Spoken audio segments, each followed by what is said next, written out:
तर श्रद्धा कपूरने संपूर्ण बॉलिवूडच्या कानाखाली मारून सांगून दिलंय की पैसे कमवण्यासाठी मला तुमच्या सो कॉल्ड चित्रपटांची काहीच गरज नाही।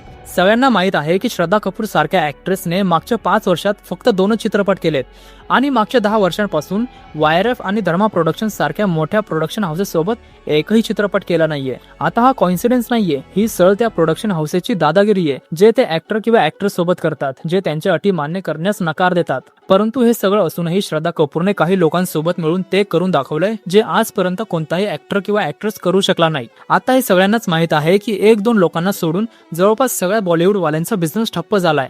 मोठमोठ्या सेलिब्रिटींनी स्वतःचे ब्रँड सुरू केलेत, पण त्यापैकी बहुतेकांचा बिझनेस लॉस मध्ये चालतोय। पण श्रद्धाने पल्मोनाजला ॲज अ को फाउंडर म्हणून जॉईन केलं। हा brand mainly gold plated jewelleries बनवतो, जी दिसायला अगदी सोन्यासारखी वाटते परंतु खऱ्या सोन्यापेक्षा खूप स्वस्त असते। आणि श्रद्धाने त्यांची प्रोडक्ट स्वतः वापरली आणि तिला ती प्रोडक्ट इतकी आवडली की तिने त्या कंपनीला ॲज अ को फाउंडर म्हणून जॉईनच केलं। आता जी कंपनी मागच्या 2 वर्षांपासून लॉस मध्ये चालत होती, श्रद्धा आल्यावर त्या कंपनीची व्हॅल्युएशन 2000 कोटीला पोहोचली आहे।